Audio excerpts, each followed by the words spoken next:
कृष्ण कन्हैया लाल की। आनंद कंदम प्रभुदेव चंद्रम ब्रजेशरूपेण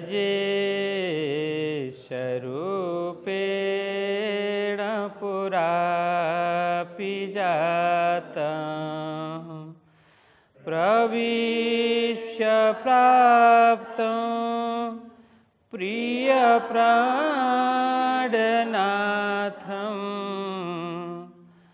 परेशपूर्णं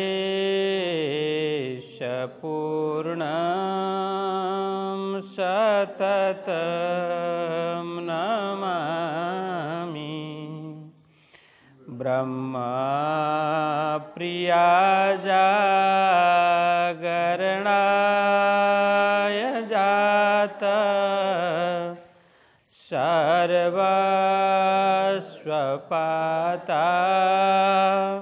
भवसिन्धुत्राता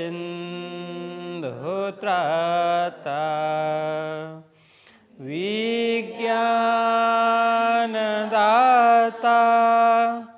निजधर्मधाता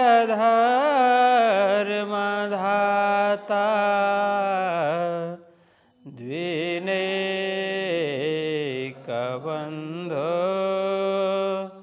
शरणं प्रपद्ये।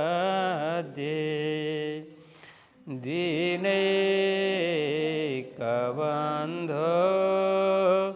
शरणं प्रपद्ये।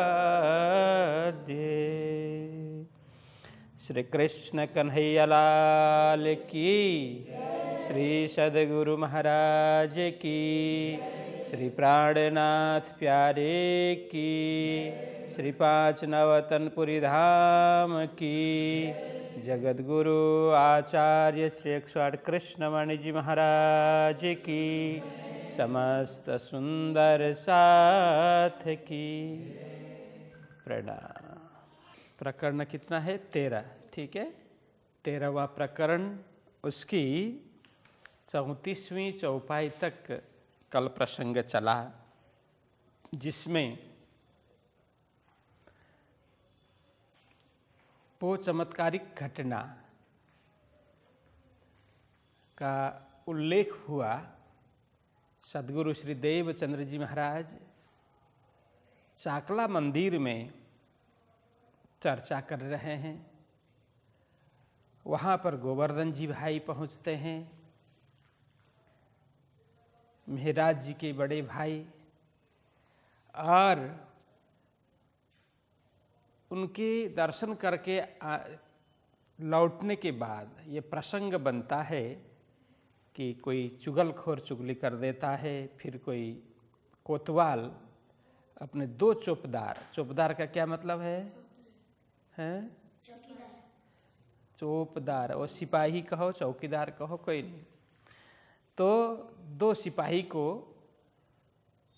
कोतवाल वो देखने के लिए, जो चुगलखोर की बात है उसको समझने के लिए भेजता है। 2 जाते हैं चुगलखोर के पीछे पीछे, तो वहाँ जो चमत्कारिक घटना होती है तो एक दीपक 2 में परिणत हो जाता है।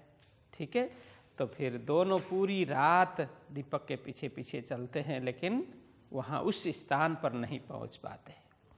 तो प्रातःकाल हुआ तो एक ने देखा मैं तो कुआं में परिक्रमा कर रहा हूँ पूरी रात, दूसरे ने देखा मैं तो ध्रोल पहुँचा हूँ, मुहवड़ जी का शहर कहा है, तो 40 किलोमीटर यहाँ से दूर पहुँचा पूरी रात, 8 प्रहर चल कर, मतलब कितने 4 प्रहर चल करके। तो फिर वो वापस लौट करके आया, पूरी बात वहाँ पर इस तरह से हो गई। अब उन्होंने जा कर के राज दरबार में जो बात की, वो बात भी कल प्रसंग चला। अब यहाँ बोलते हैं कि इन भात कई माजिजे और लाखों दिए निशान, पर साथ कोई न समझे कछु न हुई पहचान। ये क्यों किया? ये चमत्कारिक घटना, यह घटना घटित करने का, घटना प्रकट करने का क्या तात्पर्य है? एक तो सद्गुरु जी कोई साधारण शख्सियत नहीं है, सद्गुरु जी कोई साधारण व्यक्ति नहीं है। बस उन्हें पहचान करवाने के लिए भी श्री राज जी ने स्वयं ये घटना की एक भूमिका बनाई। दूसरा, अब सद्गुरु जी को वहाँ से बाहर निकलना था। वैसे सद्गुरु जी ने पहले भी गांगजी भाई को बोला था कि गांगजी भाई,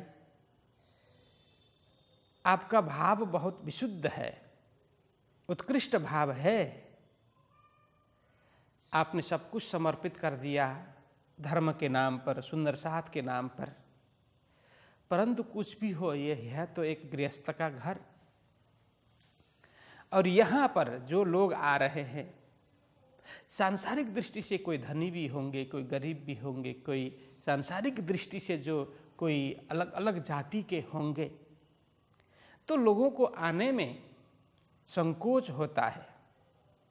तो मुझे लगता है कि यहाँ से बाहर निकलकर एक स्वतंत्र सार्वजनिक स्थान बनाया जाए। सार्वजनिक स्थान में एक धर्मपीठ की स्थापना की जाए ताकि सब लोग अपना मान करके आए। यह स्थान हमारा है, यह जगह हमारी है, यह किसी की व्यक्ति की जगह नहीं है। ऐसा सोच करके सब आकर के एक साथ भोजन भी कर सकें, एक साथ भजन भी कर सकें, ऐसी जगह निर्माण करने की मेरी इच्छा है।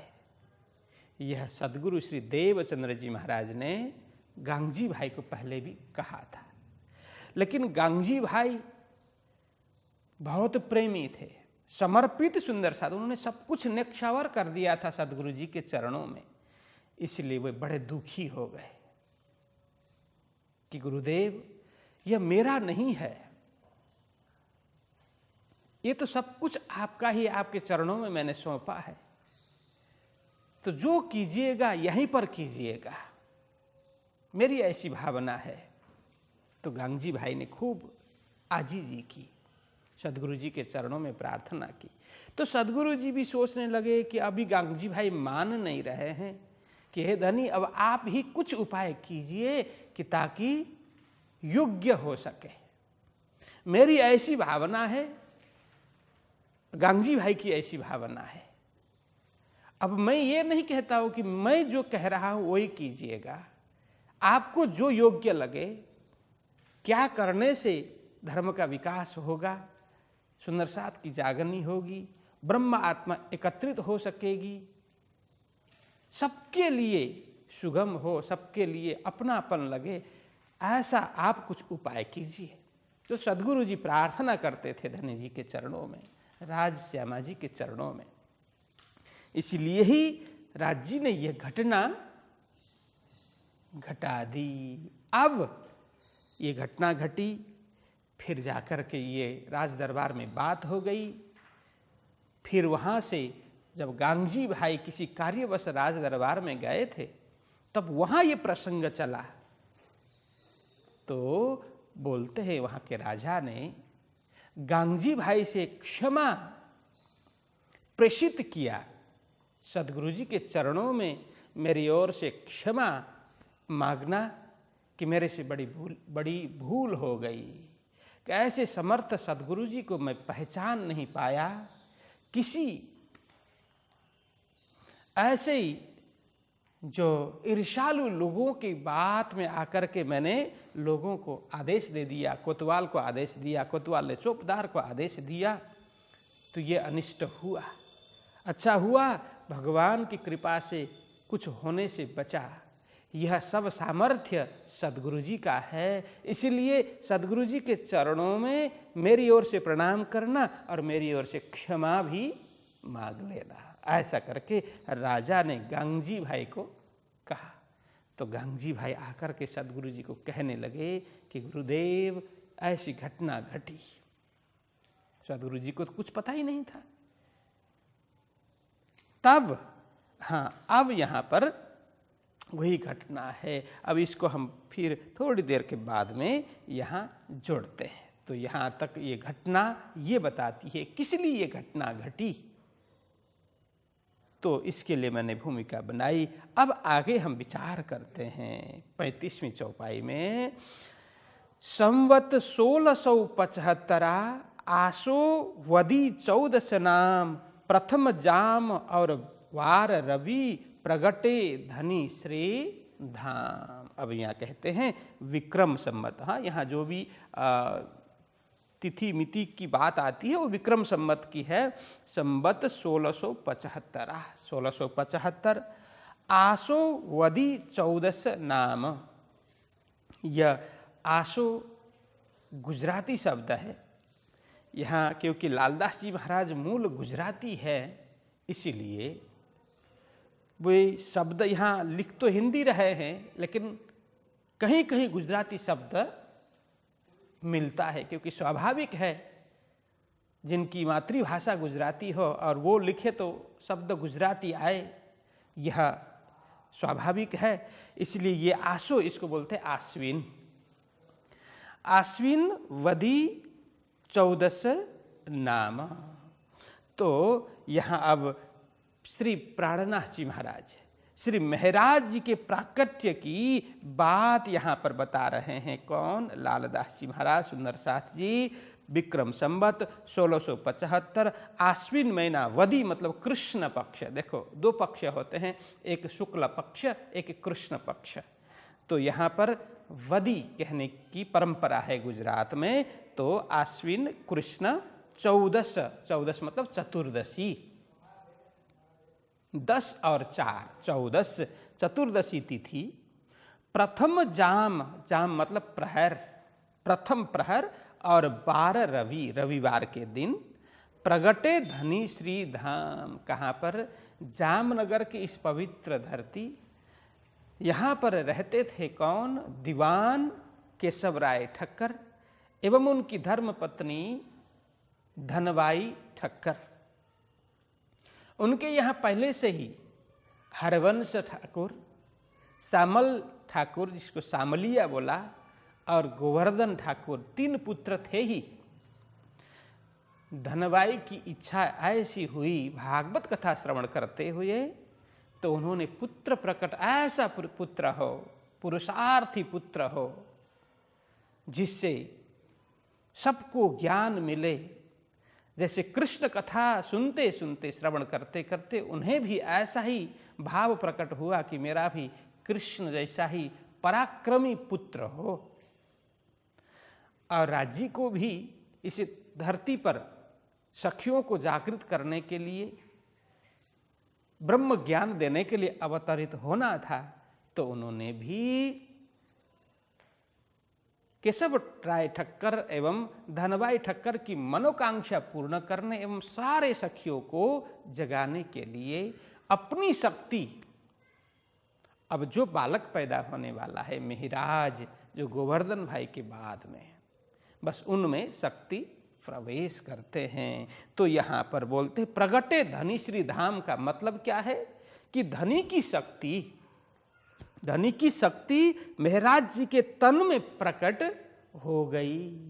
ये भाव है कि ये पूरी मिति इसको याद कर लेना, क्योंकि यह प्राणनाथ जी महाराज के प्राकट्य की चौपाई है। संवत 1675 आसोवदी 14 नाम प्रथम जाम और वार रवि प्रगटे धनी श्री धाम।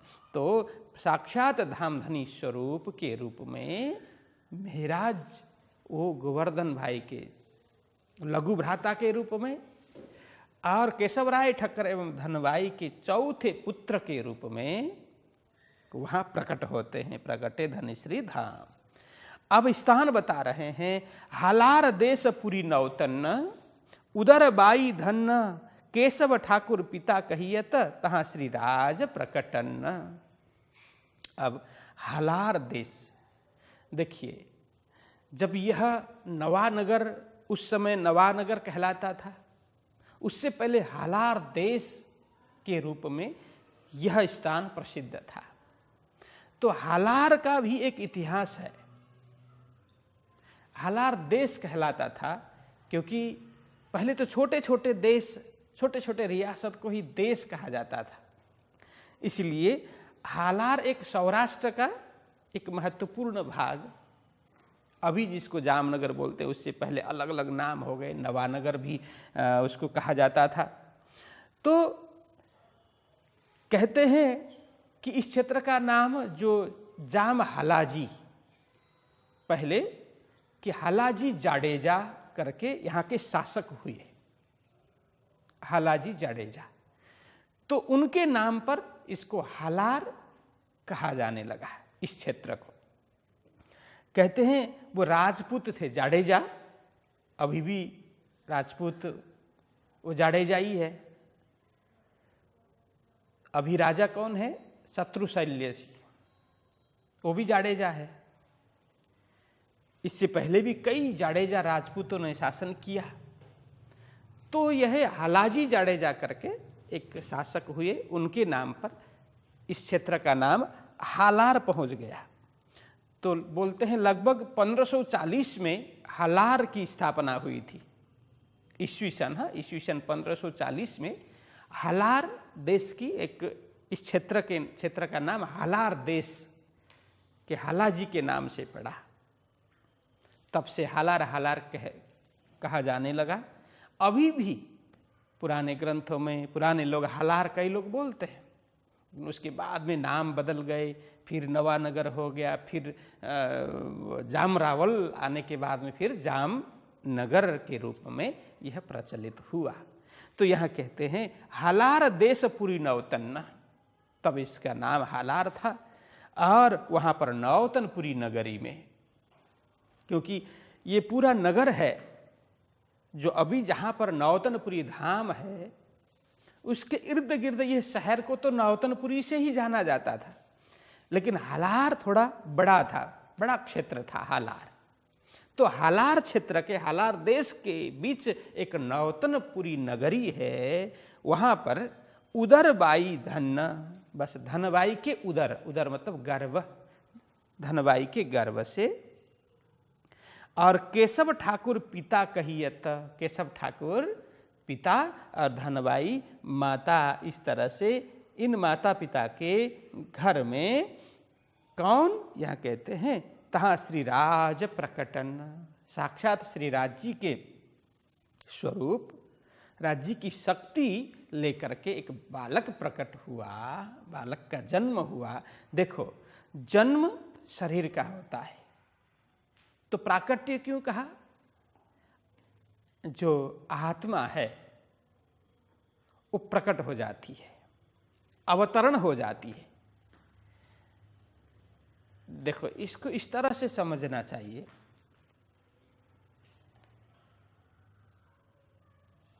गिरना और उतरना,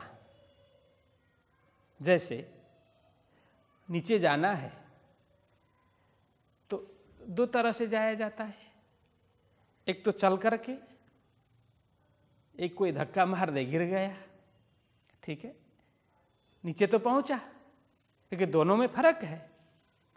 एक को मजबूरी से गिरा दिया गया, वो है जन्म। अपने कर्म के कारण, पूर्व जन्मों के कर्मों के कारण, उस प्रारब्ध के अनुरूप शरीर धारण करना पड़ता है। और दूसरा इच्छा के कारण, मुझे नीचे जाने की इच्छा हुई तब जाऊंगा ना, मुझे जबरदस्ती जबरन मुझे जाना नहीं है, चल करके अपनी इच्छा से जाना, वो अवतरण है, इच्छा है। मेरी इच्छा हुई तब जाना है, मेरी इच्छा नहीं हुई तो मुझे नहीं जाना है। देखिए आत्मा की अपनी इच्छा होती है, वो स्वतंत्र है। अच्छा, संसार में जाकर के मुझे प्रेम फैलाना है, मुझे ज्ञान देना है, ये आत्मा की इच्छा हुई तो आत्मा अवतरित हो जाती है। जीव है वो, उसको बंधन में वो बंधा हुआ है, वो स्वतंत्र नहीं है, परतंत्र है, उसको जन्म लेना पड़ता है। ये अंतर है। तो यह प्रकट का मतलब राज्य की शक्ति श्री महाराज जी के तन पर प्रकट हो जाती है। गर्भ से जन्म लेने की बात नहीं है, वो प्रकट हो गई। शरीर जीव के साथ में प्रकट हो गया, उसी के अंदर राज्य की शक्ति, मतलब शरीर जीव के साथ में जन्म ले गया, जन्मा गर्भ से, लेकिन शरीर के अंदर अब बाद में आत्मा प्रकट हो जाती है, आत्मा प्रवेश करती है तो प्रकट हो जाती है। इस तरह से तो यहाँ स्वयं धामधनी की शक्ति महाराज जी के अंदर प्रकट हो जाती है। प्राणनाथ जी महाराज जो बाद में प्राणनाथ उनका नाम होता है, उनके अंदर धामधनी की शक्ति प्रकट हो जाती है, ये अर्थ है।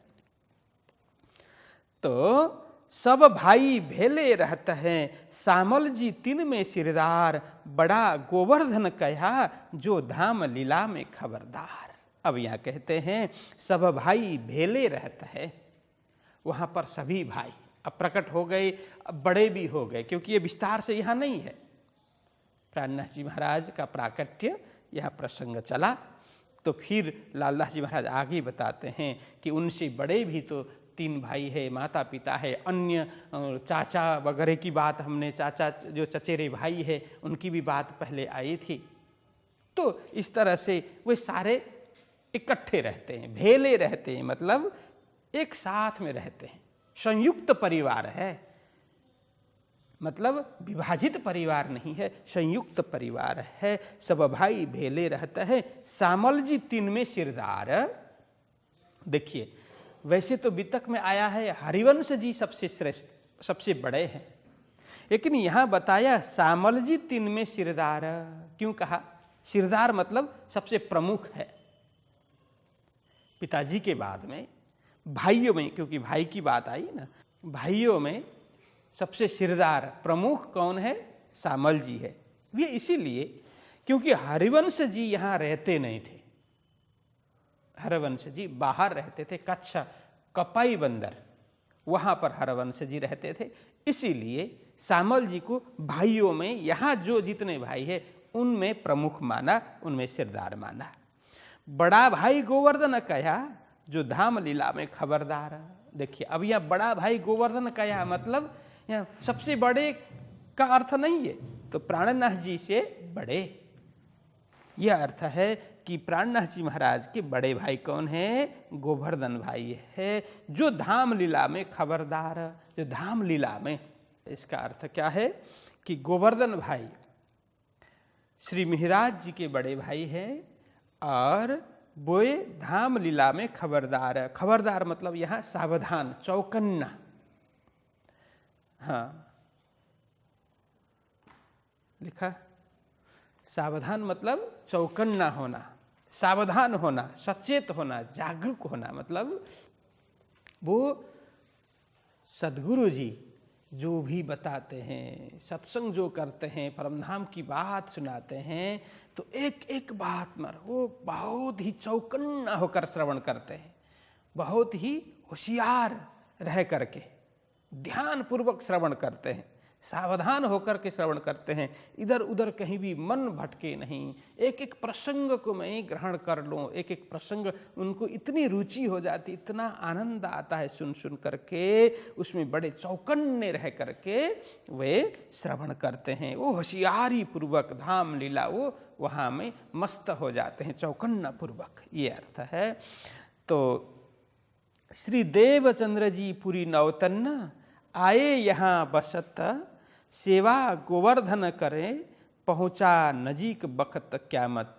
बस अब देखिए, अब जो मैंने प्रसंग पूरी बताई पहले की जो घटना है, अब यहाँ से वो घटना जोड़ देते हैं।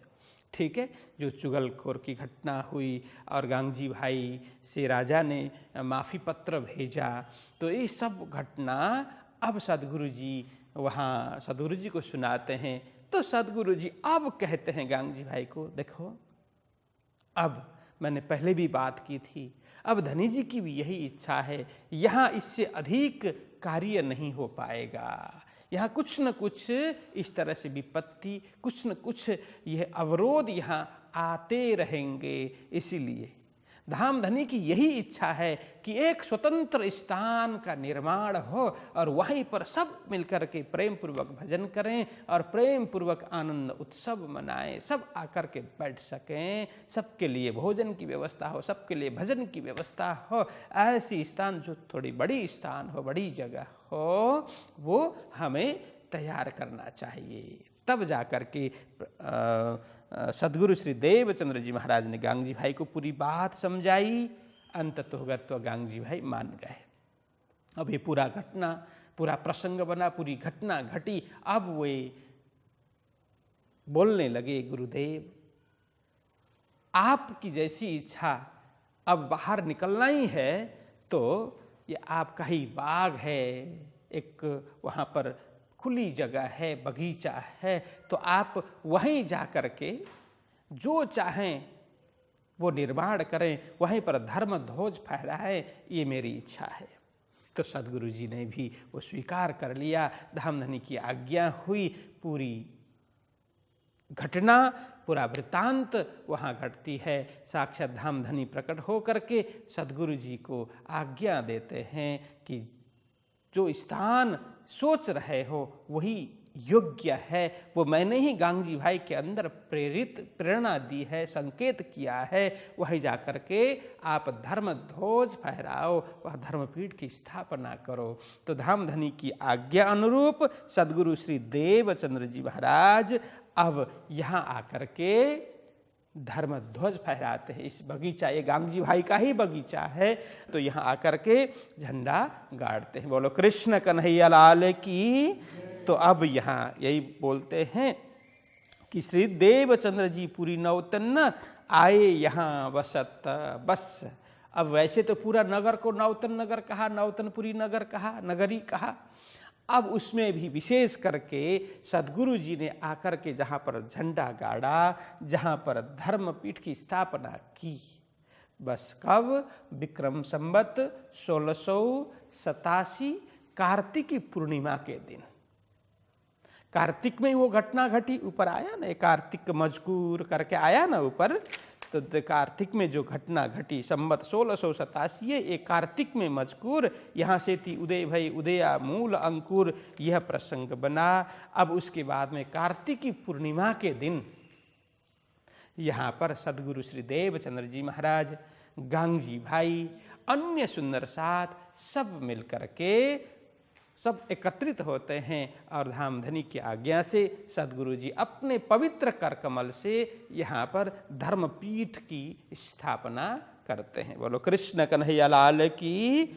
आए यहाँ वसत। बस यहाँ पर अभी जो नौतनपुरी धाम जहाँ पर विद्यमान है, मूल मंदिर जहाँ पर विद्यमान है, यहाँ पर आकर के सदगुरु जी विराजमान होने लगे।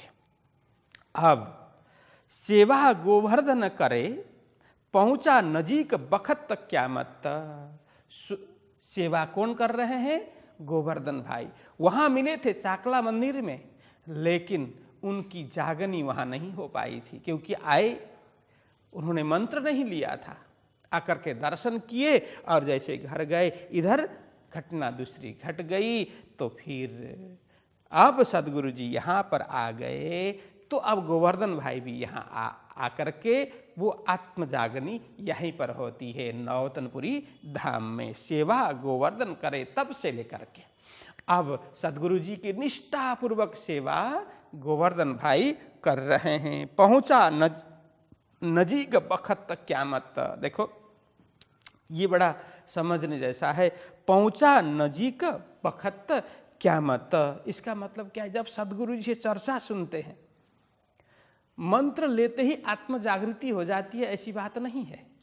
मंत्र एक जरिया है, माध्यम है। मंत्र तो लेना ही चाहिए, लेकिन उसको फलवती बनाने का, उसको विकसित करने का एक प्रयत्न भी हमें करना चाहिए। तो बीज रोपने से फल लगेगा, बीज रोपने से ही लगेगा, लेकिन बीज रोपने मात्र से फल नहीं लगेगा। तो उसमें मल जल आदि सब करके उसका संरक्षण भी करना चाहिए, संवर्धन भी करना चाहिए। समय समय पर देखभाल करना चाहिए, पानी कब पिलाना है, उसके खरपतवार है। खरपतवार किसको बोलते हैं? ગુજરાતીમાં એને તમારે જે નિદવાનું કહે, નિદવાનું છે ને કહે, શું નિદો છો? ખડ વગેરે હોય ને, જે અનાજ વગેરે આપણે વાવીએ તો એમાં અનાજના અતિરિક્ત ઘાસ वगैरह બધું उगे ना, हाँ, उसको हम निकालते हैं, नहीं तो फिर जो फसल है वो बिगड़ जाएगा। तो जो योग्य, जैसे हमने बाजरा रोपा, ठीक है, और अन्य कोई भी हो, तो उसमें अनावश्यक घास तृण वगैरह है उसको हम निकाल देते हैं। वो अनावश्यक घास उसको खरपतवार बोलते हैं, तो उसको निकालना है, ठीक है, और उसमें समय समय पर पानी देना है और मल जल करना है, तब जाकर के वो वृद्धि भी होगी उसकी, और उसमें फूल लगेंगे, फिर फल लगेंगे। तो बीज भी ऐसा ही है। हमारे हृदय में सद्गुरु जी ने बीज बो दिया, लेकिन बीज बोते ही अब फल लगेगा करके वैसे ही बैठेंगे तो फल नहीं लगेगा। उसके लिए हमें हृदय को साफ रखते रहना चाहिए, जैसे जमीन को एकदम स्वच्छ बनाते रहना चाहिए। जो बीज है वही रहे, बाकी अन्य घास सब निकल जाए, तो बीज वो रहे, बाकी अन्य है जो दुर्गुण है और अवगुण वगैरह है, ये सब धीरे धीरे धीरे निकलता जाए, प्रेम बढ़ता जाए, समर्पण भाव बढ़ता जाए, सत्संग बार बार होता रहे, तो उससे क्या होगा, हृदय एकदम निर्मल होगा और बीज अंकुरित होगा। बीज अंकुरित होगा तो वृक्ष के रूप में परिणत होगा, फिर वृक्ष में फूल खिलेंगे, फिर जाकर के फल लगेंगे। तो गोवर्धन भाई को सद्गुरु जी ने जैसे ही मंत्र दिया, अब वो निष्ठा से सत्संग श्रवण करने लगे, बहुत निष्ठा सेवा करने लगे, पूरे समर्पण से वे निष्ठापूर्वक सेवा के साथ में और जो मनन चिंतन करने लगे, तो उनको क्या लगा, तो यहाँ बोलते हैं कि पहुंचा नजीक बखत क्यामत। तो गोवर्धन भाई को स्वयं को लगने लगा कि अब क्यामत की घड़ी आ रही है। मतलब क्यामत की घड़ी मतलब वो आत्म जागृति हो रही है, वो स्वयं को अनुभव हो रहा है। मतलब अब वो परमधाम के भी थोड़े थोड़े ऐसे दृश्य देखने लग गए, जैसे सद्गुरु जी बताते हैं, वहाँ विचरण करने लग गए। उनके आत्मा को प्रकाश, मतलब हृदय प्रकाशित हो गया, आत्मज्ञान होने लगा। ऐसा गोवर्धन भाई को हुआ। ये अर्थ है पहुंचा नजीक बखत क्यामत, आत्म जागृति के बिल्कुल निकट है, समीप है पहुंचे, ऐसा गोवर्धन भाई को लगने लगा। ऐसा लालदास जी महाराज बताते हैं। अब यहाँ आगे कहते हैं, पहले मिलाप गोवर्धन का श्री देवचंद्र जी से, तहाँ श्री राज के दीदार की बातें करे घर में। अब यहाँ फिर वहाँ आगे का प्रसंग या जोड़ देते हैं। पहले मिलाप गोवर्धन का, जैसे सद्गुरु जी यहाँ पर आए चाकला मंदिर को छोड़ करके, देखिए सद्गुरु जी ने 4 आश्रम पूरा निर्वहन कर लिया। मैंने पहले भी वित्त कथा में बात बताई थी। 4 आश्रम क्या क्या है? ब्रह्मचर्य, फिर गृहस्थ, फिर वानप्रस्थ, फिर सन्यास। तो सद्गुरु जी ने उमरकोट से लेकर के कच्छ पर्यंत ब्रह्मचर्य आश्रम का निर्वहन किया, ब्रह्मचर्य आश्रम धारण किया। फिर जैसे उनकी शादी हो गई माता लीलबाई से, वहाँ से लेकर के उन्होंने राज मंदिर यहाँ तक आए, नौतनपुरी धाम, मतलब नवानगर नौतनपुरी नगरी जहाँ राज मंदिर है, वहाँ तक वे गृहस्थ धर्म का पालन करते रहे। जैसे गांगजी भाई ने उन्हें सब कुछ सौंप दिया, वे राज मंदिर को छोड़ करके चाकला मंदिर में आकर के विराजमान हुए और वहीं से सत्संग धारा चलाने लगे। वहाँ उन्होंने वानप्रस्थ आश्रम स्वीकार कर लिया, वानप्रस्थी बन गए।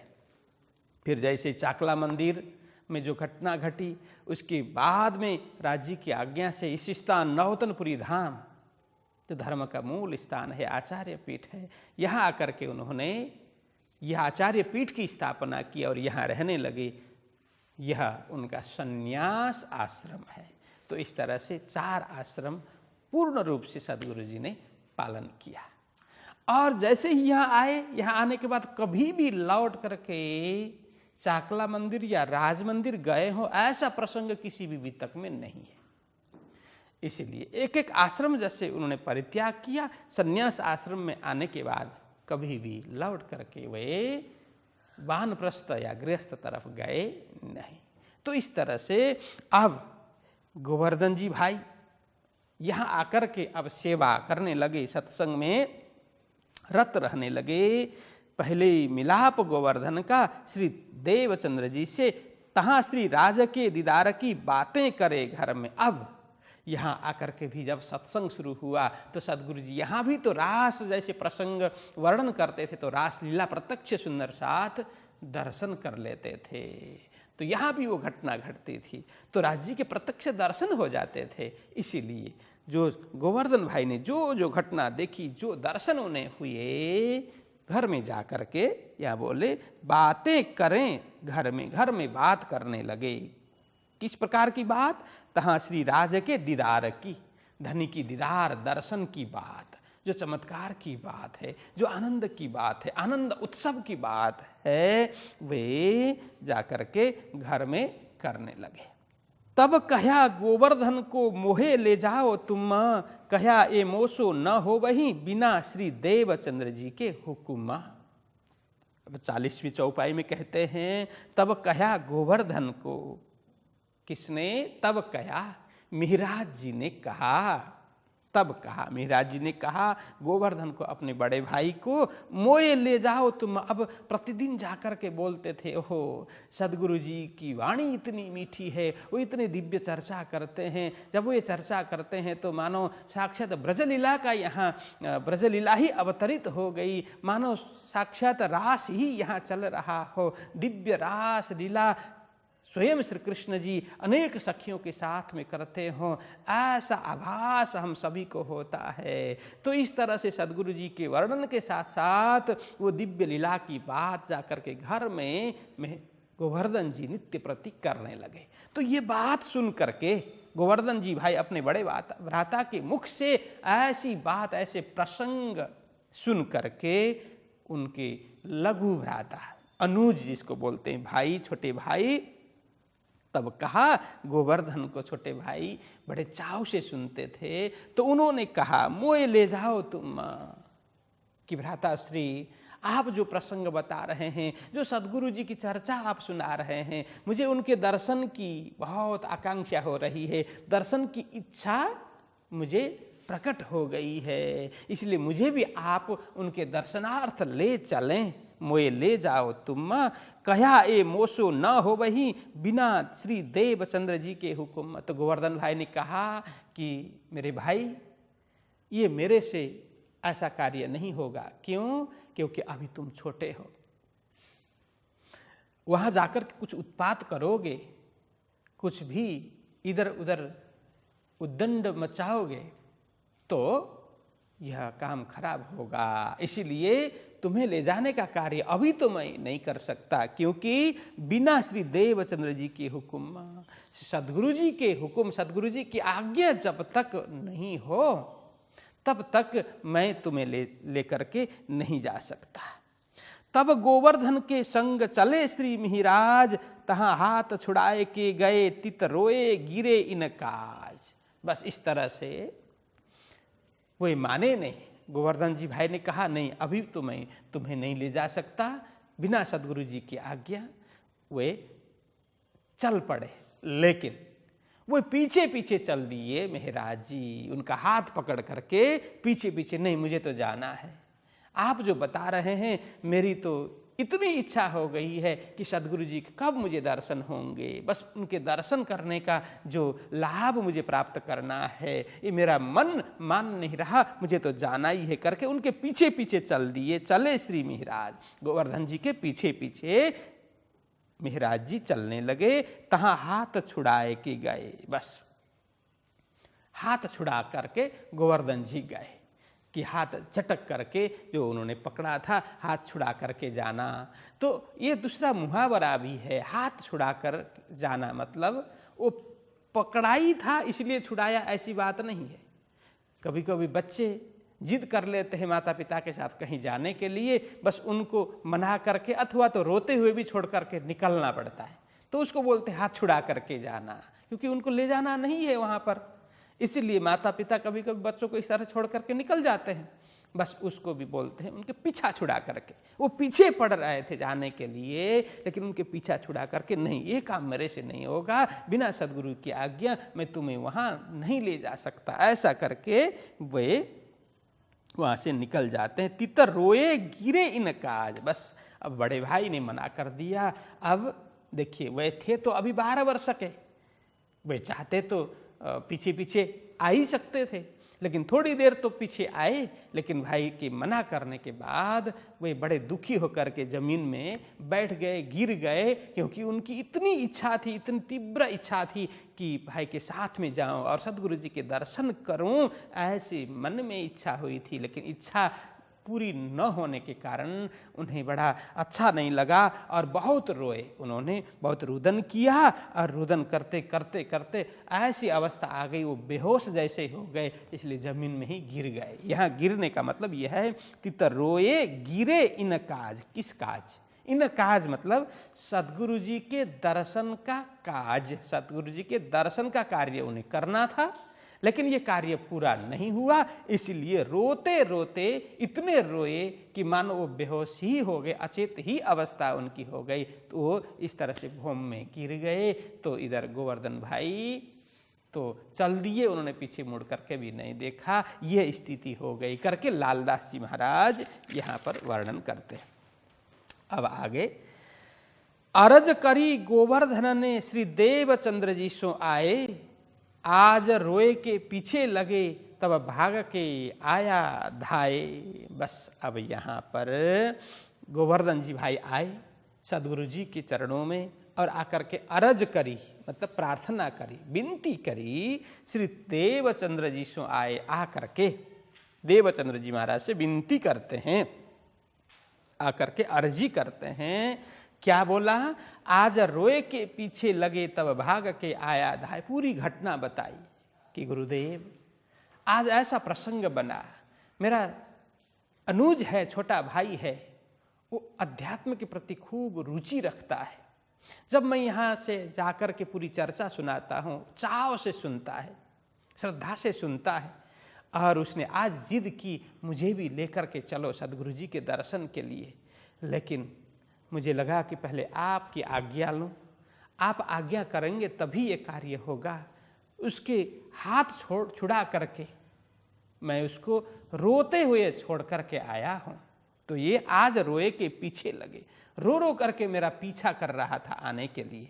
तब भाग के आया धाए, मैं भाग करके उसकी नजर बचा करके भाग करके आया। देखो यहाँ दो शब्द एक ही है, भाग धाए। धाए मतलब है, ये संस्कृत का धावती शब्द से बना हुआ है धाए, लेकिन ये संस्कृत से आया है धावती। देखो धावती शब्द होता है, बालक धावती मतलब बालक दौड़ता है, बालक धावती मतलब बालक दौड़ता है। वो धावती शब्द से ये धाए बना, मतलब ये दौड़ करके भाग करके आया, मैं दौड़ करके आया, उसकी नज़र बचा करके दौड़ करके आया, ताकि वो मुझे मेरे पीछे पीछे न आए, मुझे देखे नहीं। इस तरह से उसकी नज़र चुरा करके मैं भाग करके दौड़ते हुए मैं आपके चरणों में पहुंचा हूँ। ऐसी घटना जब गोवर्धन भाई ने सुनाई, तब सदगुरु जी क्या बोलते हैं? तब आज्ञा दई श्री देवचंद्र जी ने, ल्यावो बुलाए श्री मिहिराज, बाल वय वस्तु आवत, सो होवे पूरन काज। अब यहाँ सदगुरु जी क्या बोलते हैं? तब आज्ञा दई श्री देवचंद्र जी ने, सदगुरु श्री देवचंद्र जी महाराज ने गोवर्धन भाई को आज्ञा दी। क्या कहा? ल्याओ बुलाए श्री मिहिराज से। उन्होंने ये घटना सुनी तो उन्हें लगा कि हाँ उसको तो बुलाना चाहिए। तुरंत कहा, अरे गोवर्धन भाई बुला करके ले आओ, तुम उस बालक को बुला करके ले आओ। क्यों? तो बोलते हैं बाल वय वस्तु आवत। बाल्यावस्था में, बालमय वय मतलब बालक उम्र में, बालक अवस्था में, बाल वय, बालक अवस्था में, बाल्यावस्था में वस्तु आवत, वस्तु आता है, या सीधा सीधा अर्थ क्या है, वस्तु आता है। वो क्या हुआ, वो सच्ची वस्तु बाल्यावस्था में जिस तरह से वो प्राप्त होती है वस्तु, यहाँ कहते हैं सो होवे पूर्ण काज। देखो उनके सारे मनोरथ पूर्ण होंगे। बाल्यावस्था में ही वस्तु प्राप्त हो सकती है। इसमें परम तत्व की प्राप्ति के लिए कोई उम्र होती नहीं है। कोई बालक वय में भी प्राप्त कर सकता है, कोई वृद्ध में भी प्राप्त कर सकता है। प्यास कितनी है, लगाव कितना है, उसको पाने की चाहत कितनी है, बस उसमें फर्क पड़ेगा। यदि बालक अवस्था में वो चाहत हो, दृढ़ता हो, तो वस्तु प्राप्त होने में देरी नहीं होती। इसलिए बोलते बाल वय वस्तु आवत। देखो उम्र की कोई बात नहीं होती, बाल्यावस्था में भी वो परम तत्व प्राप्त कर सकते हैं। सो होवे पूर्ण काज, तो जैसे ही उनकी मनोकामना यदि हो परमात्मा के दर्शन करने का, आनंद प्राप्त करने का, स्वयं को जानने का, संसार को जानने का, जो भी मनोरथ हो वो बाल्यावस्था में भी प्राप्त कर सकते हैं। इसलिए नीति में कहा यन्नवे भाजने लग्न नान्यथा संस्कारो भवेत। देखो यही तो पदेश मित्र लाभ में एक श्लोक आता है कि यन्नवे भाजने लग्न नान्यथा संस्कारो भवेत। इसका अर्थ है कि जैसे एक कुम्हार मिट्टी का घड़ा बनाता है, मिट्टी का पात्र बनाता, अलग अलग प्रकार के वासन बनाता है, तो मिट्टी में अलग अलग प्रकार की कारीगरी होती है, चित्रकारी होती है। वो कब बनाता है, जब मिट्टी का घड़ा बनाता है, मिट्टी का पात्र बनाता है, तो चित्रकारी कब बनाता है, जब मिट्टी गीली हो, कांची हो, कच्ची हो, तभी बनाएगा ना। एक बार मिट्टी सूखने के बाद, पकने के बाद वहां पर कोई कारीगरी नहीं कर सकता, कोई भी चित्रकारी वहां नहीं बना सकता। क्यों? टूट जाएगा। मिट्टी पकने के बाद वहां पर कुछ निशान नहीं कर सकते, घड़ा टूट जाएगा। यदि कच्ची मिट्टी हो तो वहां कुछ भी बना सकते हैं, फूल बना सकते हैं, अलग अलग डिजाइन बना सकते हैं, कुछ भी बना सकते हैं, है ना। यन्नवे भाजने लग्न नान्यथा संस्कार भवेत, मतलब जिससे बाल अवस्था में एक बार संस्कारित जब कर देते हैं, बाल अवस्था मतलब जिसका हृदय एकदम कोमल है, वहां कोई काम वासना नहीं है, कोई दुर्गुण नहीं है। अब बच्चों के मन में बस खेल कूद, खाने पीने की थोड़ी उनकी इच्छा होती है, खेल कूद में इच्छा होती है, बाकी अन्य कुछ उनके जीवन के विषय में कोई चिंता नहीं होती, न काम विकार होता है, न किसी के प्रति ईर्ष्या द्वेष होता है, कुछ भी तो नहीं होता। इसलिए शुद्ध हृदय होता है, भावनात्मक रूप से वो बड़े पवित्र होते हैं। इसलिए जब पवित्र होगा, बिल्कुल कच्ची मिट्टी, बच्चों का हृदय कच्ची मिट्टी कहा है, कच्ची मिट्टी की तरह बच्चों के हृदय होता है, तो उसमें कुछ भी अंकित कर दो फिर कभी मिटेगा नहीं। अब ये बच्चे पढ़ रहे हैं, अब इनको बहुत ज्यादा समझ आए ना आए, लेकिन बैठते हैं, कुछ न कुछ तो फर्क पड़ेगा ही। अब दोबारा कभी भी पढ़ेंगे, इनको तुरंत ख्याल आ जाएगा, अरे ये तो ये प्रसंग था, तब भी हमने सुना था, तुरंत ख्याल आने लग जाएगा, क्योंकि एक बार अंकित हो गया ना, उनके कान से अंदर गया, हृदय में गया, तो फर्क पड़ेगा। इसलिए कहा कि एक बार कच्ची मिट्टी में संस्कार किया गया, जो निशान है वो फिर मिटेगा नहीं। तो इसी तरह से सद्गुरु जी बोलते हैं बाल वय वस्तु आवत सो होवे पूर्ण काज। तो उनको इसलिए लाओ, बाल्यावस्था में जो वस्तु प्राप्त होती है उनके सारे मनोरथ पूर्ण सिद्ध होंगे, तो आप उनको बुला करके जल्दी ले आओ। तो ये पूर्ण काज क्या है? अब महाराज जी के दिल में सद्गुरु जी के दर्शन करने की इच्छा है, मनोकामना है, ब्रह्म दर्शन की मनोकामना है, आध्यात्मिक वो पिपासु है, आध्यात्मिक के प्रति प्रेम है, तो आप उनको बुला करके ले आओ तो सारे उनके मनोरथ सिद्ध होंगे, पूर्ण होंगे, ये भाव है। तो आगे कहते हैं, ध्रुव को चरण भगवान के भय 5 बरसों प्राप्त, तिस वास्ते श्री मिहिराज को आवन देव तुम इत है। गोवर्धन जी, आपको पता है ध्रुव को चरण भगवान के 5 वर्ष के थे ध्रुव, तब उन्हें परमात्मा प्राप्त हो गए, भगवान प्राप्त हो गए। पता है ना, जब ध्रुव अपने पिता के गोद में बैठने के लिए गए, उनकी सौतेली माता सुरुचि ने क्या बोला, गोद में बैठा हुआ ध्रुव को नीचे उतारते हुए कहा, तुम इस गोद में तभी बैठ पाओगे जब तुम मेरे गर्भ से जन्म लोगे, अन्यथा इस गोद में बैठने योग्य तुम नहीं हो। क्योंकि राज सिंहासन में बैठे हुए थे उत्तानपाद, तो यहां बैठने के लिए तुम्हें मेरे गर्भ में आना पड़ेगा। मेरे गर्भ में आकर उन्होंने पहले तो क्या कहा, पहले तो भगवान की भक्ति करो, भगवान को रिझाओ, रिझा करके ये मांगो कि मैं सुरुचि के गर्भ से जन्म लूं। अब भगवान तुम्हें आशीर्वाद देंगे, कृपा करेंगे, मेरे गर्भ से जन्म लोगे, तब आकर के तुम इस राज सिंहासन में बैठे हुए तुम्हारे पिता के गोद में बैठ पाओगे। बड़ा दुख लगा, रोते हुए माता के सामने गए। उनकी माता का नाम क्या है, सुनीति, ध्रुव की माता। वो माता है। तो ध्रुव की बात सुनकर के सुनीति को बुरा तो लगा, लेकिन प्रतिशोध की बात उन्होंने नहीं कही। क्यों कहा, ऐसे करके झगड़ा करने के लिए नहीं गई। तो सुनीति ने भी क्या बोला कि बेटा, जो भी तुम्हारी छोटी मां ने जो भी कहा वो सच कहा, इसलिए उन्होंने योग्य ही कहा। तुमको क्या कहा, पहले तो जाकर के भगवान की भक्ति करो, आराधना करो और उन्हें रिझाओ। तुम्हें यही करना चाहिए, भगवान की भक्ति ही करनी चाहिए। जब भगवान साक्षात मिल गए तो संसार के किसी के गोद में बैठने की जरूरत नहीं है, भगवान के गोद में बैठ जाओ। तुम्हारी माता ने सही कहा, ये मां है।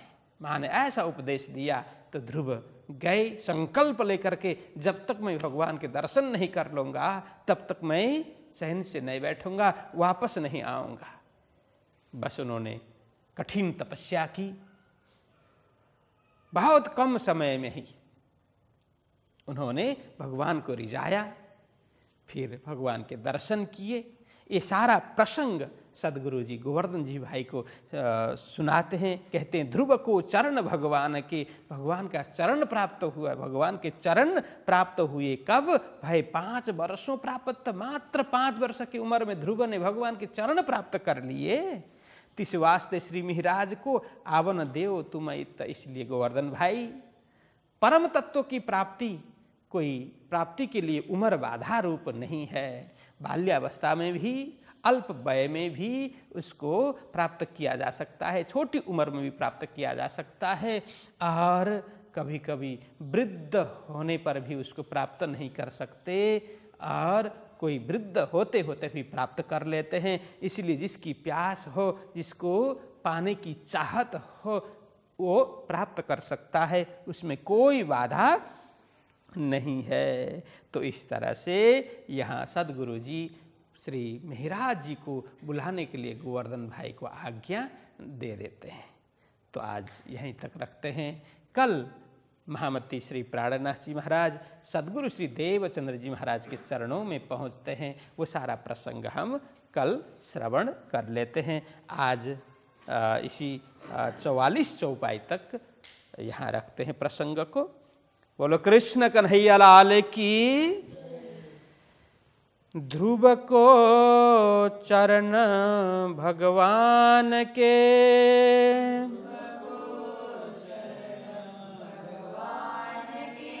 भये 5 बरसों प्राप्त।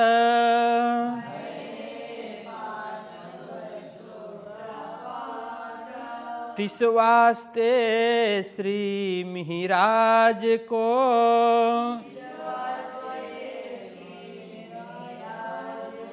आवन देओ तुमईत।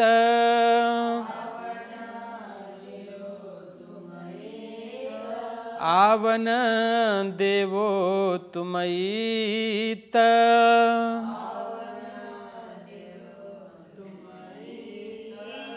बोलिए कृष्ण कन्हैया लाल की, श्री सद्गुरु महाराज की, श्री प्राणनाथ प्यारे की प्रणाम।